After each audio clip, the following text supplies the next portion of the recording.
งานในการเคลื่อนบรรจุนี้ผ่านตัวต้านทานที่มีความต้านทานของ R มีระหว่าง AD ทีนี้เนื่องจากงานพลังงานไฟฟ้าเนี่ยที่เรารู้จักกันเนี่ยมันคือผลคูณระหว่างประจุที่เลือกกับความต่างศักย์ระหว่างขั้วเพราะฉะนั้นมันทำให้ง่ายนิดนึงก็คือแบตเตอรี่มันมีความต่างศักย์ระหว่างขั้วคงที่เราก็เลยได้ว่า du เนี่ยเท่ากับ v dq ขณะที่กำลังนั้นคือ du by dt เพราะฉะนั้นถ้าศักย์ไฟฟ้าของแบตเตอรี่คงที่ไม่เปลี่ยนเราก็ได้ว่า v t เท่ากับ v คูณ dq by dt ก็เป็นผลคูณระหว่างกระแสกับความต่างศักย์ซึ่งจริงๆถ้าเอาโอห์มส์ law เข้ามาช่วย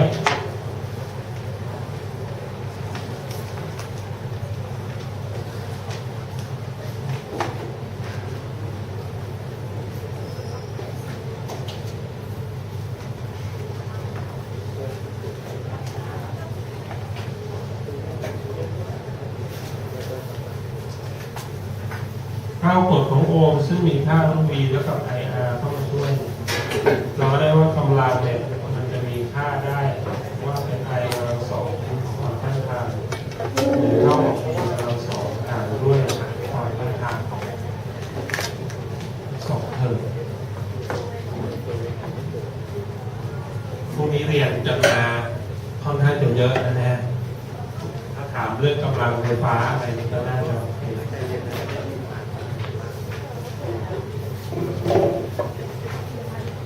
แล้ววันนี้เราจะขึ้นเรื่องวงจรไฟฟ้าซึ่งถ้ามองก็จะเป็นเรื่องที่ยากขึ้นอีกนิดนึงโดยเฉพาะอย่างยิ่งเรื่องวงจรไฟฟ้าเนี่ยก็จะมีเรื่องของกฎเคอร์ชอฟเข้ามาร่วมอยู่ด้วยแล้วก็บอกแน่นอนเลยว่ากฎเคอร์ชอฟเป็นข้อสอบหรือข้อ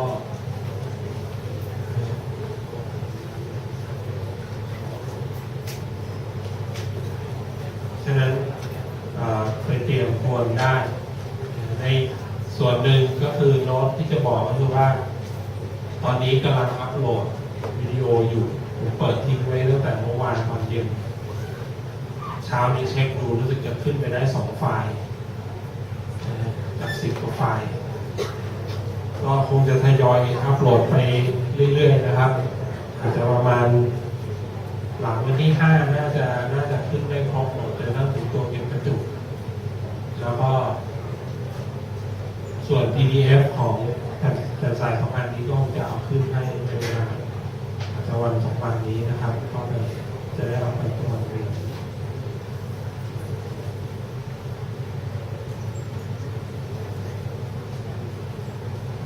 เอาเราพูดถึงวงจรไฟฟ้านิดนึงเมื่อเราเอาแบตเตอรี่อย่างที่บอกวิชาไฟฟ้ากระแสสลับเกิดขึ้นจากการประดิษฐ์แบตเตอรี่เมื่อประดิษฐ์แบตเตอรี่เราก็ค้นพบว่ามันมีสารหลายๆชนิดที่ยอมให้กระแสไฟฟ้าไหลผ่านเราก็นำสารเหล่านั้นเนี่ยมาใช้เป็นอุปกรณ์โดยที่สารที่ยอมให้นำกระแสไฟฟ้าไหลผ่านเนี่ยไม่ได้หมายความว่ามันให้กระแสไฟฟ้าไหลผ่านได้เท่ากันหมดบางตัวยอมมากบางตัวยอมน้อยก็เลยเกิดการเซตขึ้นมาเป็นตัวที่เรียกว่าตัวความต้านทานแล้วถ้าคุณมีโอกาสได้เห็นความต้านทานยุคเก่าๆนะยุคแรกๆเลยเนี่ยจริงในหลักฟิสิกส์น่าจะได้เห็นความต้านทานยุคโบราณจริงๆเนี่ยไม่ได้มีอะไรเลยนอกจากขดลวด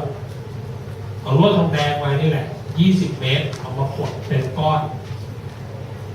แล้วก็กลายเป็นความต้านทาน1 ตัวแต่เนื่องจากว่าทองแดงเนี่ยสภาพทางไฟฟ้ามันดีมาก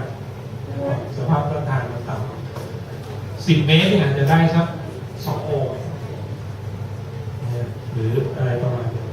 เพราะฉะนั้นความต้านทานยุคแรกๆเนี่ยใช้เป็นขดลวดทองแดงก็มีต่อมาเนี่ยพอมีการค้นพบไอ้นิโครตัวเลือดลวดที่ผสมจากนิกเกิลและโครเมียมก็ทำให้มีการสภาพต้านทานที่มากขึ้นเราก็ทำให้เกิดความต้านทานสูงสุด ซึ่งในปัจจุบันในความต้านทานที่มันใช้ในแลบเนี่ยอาจจะสูงได้ถึง1 ล้านโอห์มอย่างที่เราเรียกว่าเมกะโอห์มเมื่อมีการสร้างความต้านทานขึ้นมาการนำอุปกรณ์ต่างๆมาประกอบกันก็เกิดขึ้นเมื่อเราเอาอุปกรณ์ต่างๆมาเกิดขึ้นเราก็เรียกสิ่งที่เกิดขึ้นว่าวงจรไฟฟ้าก็คือเอาอุปกรณ์ซึ่งวงจรไฟฟ้าก็จะประกอบด้วยแบตเตอรี่นะฮะแล้วก็ความต้านทานเชื่อมกันด้วยเส้นลวดตัวนำนะครับในเรื่องแบตเตอรี่เป็นตัวที่ทำให้เกิดสายอย่าลืมนะฮะกระแสอิเล็กตรอนเนี่ยมันไม่ได้ไหลทาง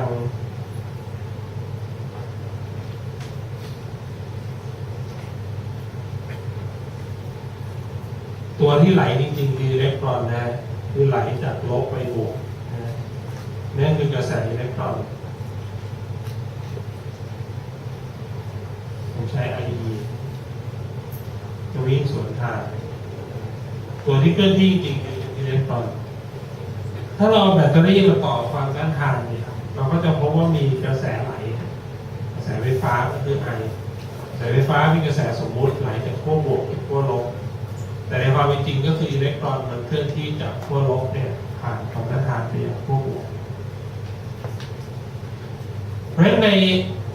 ระหว่างที่การเกิดการเคลื่อนที่ของกระแสไฟฟ้าเนี่ยกระแสไฟฟ้าจะเคลื่อนที่จากสัดสูงไปยังสัดต่ำเหมือนน้ำนะไหลลงจากที่สูงไปสู่ที่ต่ำที่สูงคือพลังงานสัดสูงที่ต่ำคือพลังงานสัดต่ำเพราะฉะนั้นในการไหลของกระแสนั้นกระแสไฟฟ้ามันมีการเสียพลังงานเปรียบเทียบยังไงเปรียบเทียบกับเหมือนคุณไปเล่นรถไฟเหาะตอนนี้ยังเหลือเราเมื่อก่อนที่ไฟแดงเรลลิสเดี๋ยวนี้แดงเรลลิสเรียบเร่งแล้วต้องไปดีเวิลด์รถไฟเหาะเนี่ยมันจะเริ่มต้นจากการพาคุณขึ้นไปอยู่ที่สูงก็ซะก่อนสูงที่สุดนั่นคือหน้าที่ของแบตเตอรี่ทำให้เกิดสัดไฟฟ้าสูงมากๆเหมือนกันเอาเครื่องยนต์พารถไฟขึ้นไปไว้บนที่สูงมากๆแล้วปล่อยให้มันไหลลงมาตามทางลาดการไหลลงมาตามทางลาดแต่ละช่วงก็คือการลดพลังงานลงมาเป็นระยะเปรียบกับวงจรไฟฟ้าได้ยังไงก็เปรียบกับเหมือนกับประจุไฟฟ้าหรือกระแสไฟฟ้าเนี่ยที่ถูกไหลผ่านความต้านทานแต่ละช่วงถ้าตรงไหนความต้านทานขนาดใหญ่สักด้านปลายด้านต้นทางกับสักปลายทางเนี่ยมันจะต่างกันเยอะนั่นอย่าสักเท่ากับกระแสไฟฟ้าคูณความต้านทาน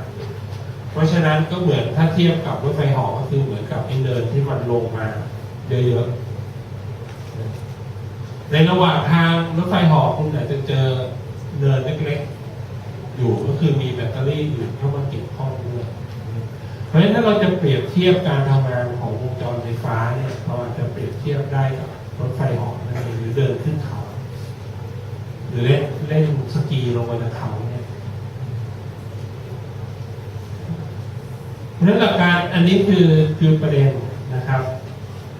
คือถ้าเราเริ่มจากจุด A เนี่ยถ้าเราดูในวงจรนี้นะ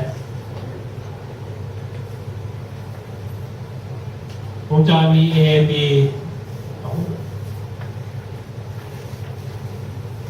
วงจรมี A B C D นะฮะตัวนี้คือ A ตัวนี้คือ B ถ้าเราเริ่มจากจุด A เนี่ยสิ่งที่เกิดขึ้นคือทำอะไรแบตเตอรี่นั้นต่ออยู่ตรงนี้จุดเริ่มต้นหรือสักของจุด A ถ้ามี A อยู่ตรงนี้แบตเตอรี่นั้นทำให้สักสูงขึ้นทำให้สักสูงขึ้นเป็นเท่าไหร่เท่ากับ E โวลต์เพราะฉะนั้นตอนที่ข้ามแบตเตอรี่เนี่ยสักไฟฟ้ากลับมาอยู่ขึ้นมาสู่ที่ V หลังจากนั้นคงที่มาจนกระทั่งมาเจอความต้านทาน R เล็กกระแสที่ไหลผ่านทำให้สักไฟฟ้าลดลงไปเท่าไหร่ลดลงไป IR เล็กนั้นตำแหน่งนี้คือตำแหน่ง B เป็นตำแหน่งที่มีความเหลวสักครอบต่ำกว่า ารวมอยู่ IR เล็ก IR เล็ก R เล็กนี่คืออะไร R เล็กนี่คือความต้านทานภายในแบตเตอรี่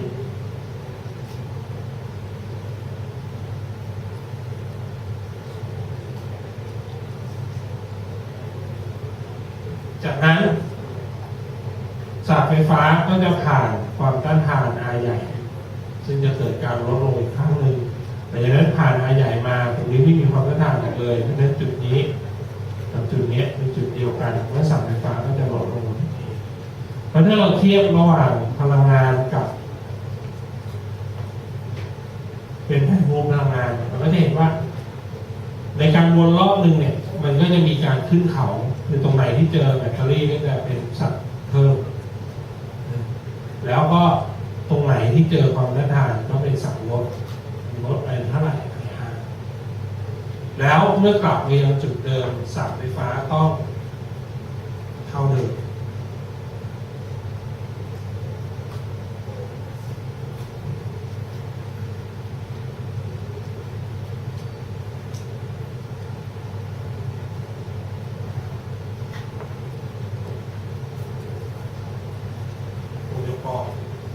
ลอกทันนะ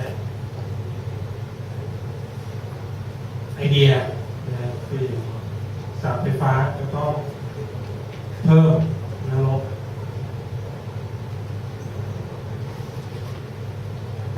เพราะฉะนั้นเป็นสรุปลักษณะของเซอร์กิตเนี่ยเราสรุปได้เป็น3อย่างข้อแรกคือกฎของวงลูปรอคือผลบวกแบบพิชนิดของสายไฟฟ้าในวงรอบจะต้องเป็นศูนย์หมายความว่าไงหมายความว่าถ้าคุณเดินตามเซอร์กิตเนี่ยตามวงจรเนี่ยตั้งแต่จุดเริ่มต้นแล้วกลับมาจุดเดิมสายไฟฟ้าจะต้องรวมกันเป็นศูนย์ความต่างศักย์ของจุดเดียวกันต้องเป็นศูนย์คือ VA ลบ VA ต้องเป็นศูนย์แล้วถ้าเราถอยไปในอย่างข้อนี้เราจะเห็นว่าจุดเริ่มต้นเราคือ A เราได้ศักย์ขึ้นไปลดลงมาพอกลับมาที่ A ครั้งหนึ่งศักย์จะต้องเป็นศูนย์นะฮะศักย์ไฟฟ้าเพราะฉะนั้นถ้าเรามีแบตเตอรี่ต่ออยู่ในวงจรนั้นแบตเตอรี่จะมักจะทำหน้าที่ในการเพิ่มศักย์ขึ้นไปมันก็ต้องมีการลดศักย์จากกระแสเพราะความต้านทานทำหน้าที่ยังไงความต้านทานทำหน้าที่ลดศักย์ลดพลังงานนั่นเองเพราะฉะนั้นปลายด้านที่กระแสไหลไปหาเนี่ยจะเป็นปลายที่มีศักย์ไฟฟ้าเป็นกลางกว่าต่ำกว่านะครับเพราะความต้านทานทุกตัวเนี่ยจะมีการกระแสไหลจากศักย์สูงไปยังศักย์ต่ำโดยทิศทางของกระแสนั้นจะบอกว่าทางจุดที่ต่ำเพราะฉะนั้นคือข้อ2คือเรื่อง resistance rule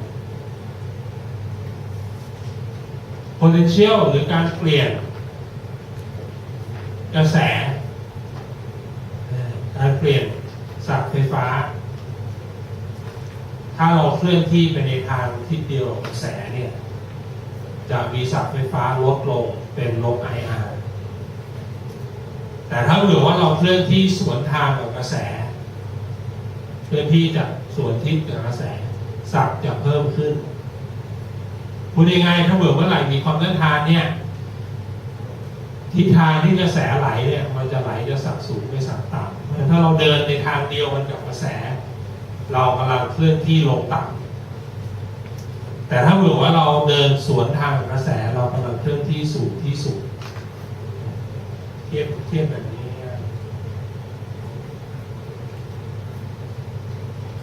ถ้าเราเคลื่อนที่กฎข้อที่3คือการกดศักย์ของแรงเคลื่อนไฟฟ้าหรือแบตเตอรี่ถ้าเราเคลื่อนข้ามแบตเตอรี่ในทิศจากลบไปยังบวกซึ่งรู้ได้ไงว่าจากลบไปยังบวกถ้าเราจำไม่ได้โดยทั่วไปในตำราเขาจะมีลูกศรชี้ไว้ให้ว่าขั้วไหนเป็นขั้วบวกแต่ถ้าเราเคลื่อนที่จากขั้วลบเป็นขั้วบวกคือจากขั้วขีดสั้นเป็นขั้วขีดยาวศักย์ไฟฟ้าจะสูงขึ้นเท่ากับแรงเคลื่อนไฟฟ้าของแบตเตอรี่ แต่ถ้าเราเคลื่อนที่สวนทางจากขีดยาวมาขีดสั้นหรือสวนกับลูกศรที่กำกับไว้เนี่ยก็จะเป็นการเคลื่อนที่จากศักดิ์ต่ำมาสูงเพราะฉะนั้น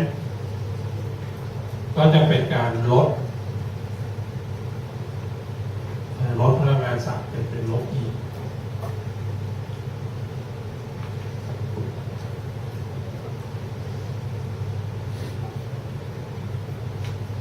เพราะฉะนั้นถ้าเรามาเทียบอย่างนี้นะครับกฎเกณฑ์ของลูปรูเนี่ยเราจะได้อะไรเราจะได้ว่าเมื่อเราเคลื่อนที่ครบรอบหนึ่งรอบเนี่ยผลรวมของความต่างศักย์ตามเส้นทางที่เราเดินเนี่ยบวกกับผลรวมของแรงเคลื่อนไฟฟ้าเท่าที่มีเป็นผลรวมของแรงเคลื่อนไฟฟ้าบวกกับผลรวมของความต่างศักย์จะต้องมีค่าเท่ากับ0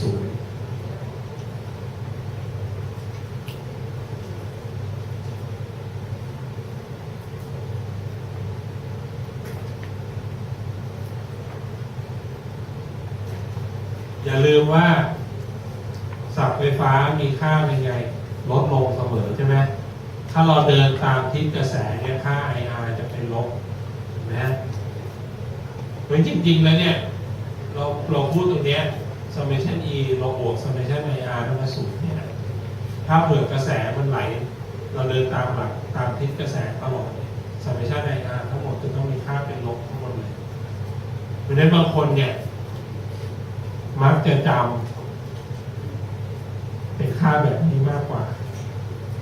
บางคนอาจจะเคยเห็นสูตรนี้มากกว่า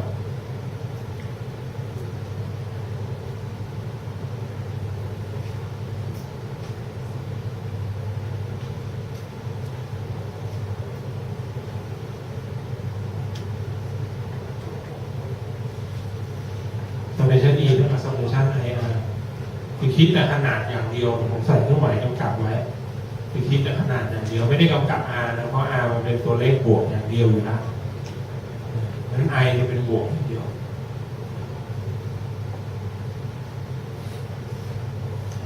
แล้วแต่จะเลือกใช้นะครับสิ่งที่เจออย่างนี้จากประสบการณ์ที่สอนมาเรื่องกฎของเคอร์ชอฟเนี่ยก็คือนี่คือสิ่งที่เราพูดจริงๆพูดเรื่องกฎให้ชอบกันนะก็คือพวกเราแต่ละคนเนี่ยจะเรียนจากในโรงเรียนนั้น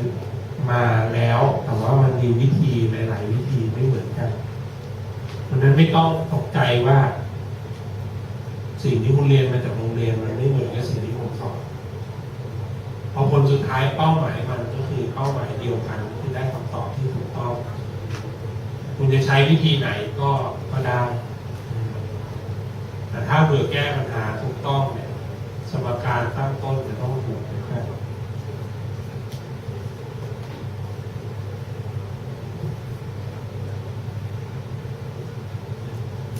เพราะฉะนั้นถ้าเบื่อกรณีที่มีมากกว่า1ลูปเนี่ยมันเกิดอะไรขึ้นตรงนี้เราก็ได้กฎของเคอร์ชอฟเข้ามาถ้าเรามีวงจรไฟฟ้าที่มีการแยกแบ่งเป็นหลายๆวงมีข้อแม้อยู่นิดนึงก็คือ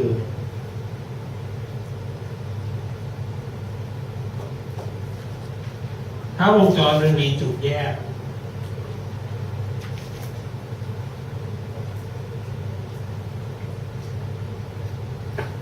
ถ้ามันเกิดมีจุดแยกกระแสเขาบอกว่ากระแสที่เข้าสู่จุดแยกผมเรียกว่า I1 มันจะต้องเท่ากับกระแสที่ออกจากจุดแยกบวกกันก็คือถ้า I1 เข้ามาอย่างเดียวแล้ว I2 กับ I3 เข้ามาอย่างเดียวออกมาอย่างเดียว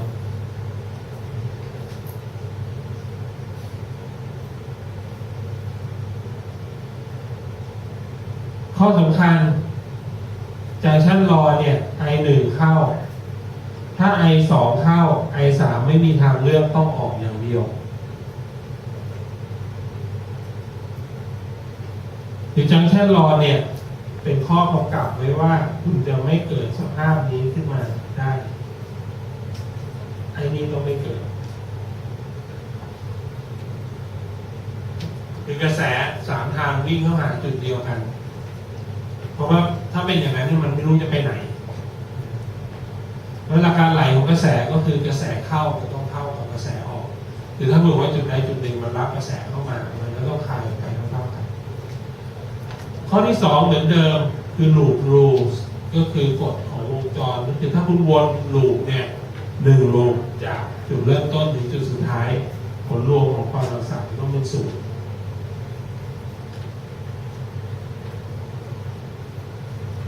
นักหิวกาแฟฮะ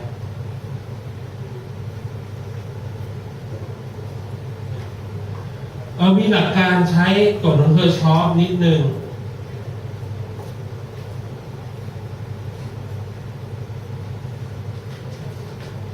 สรุปแนวคิดง่ายๆก่อน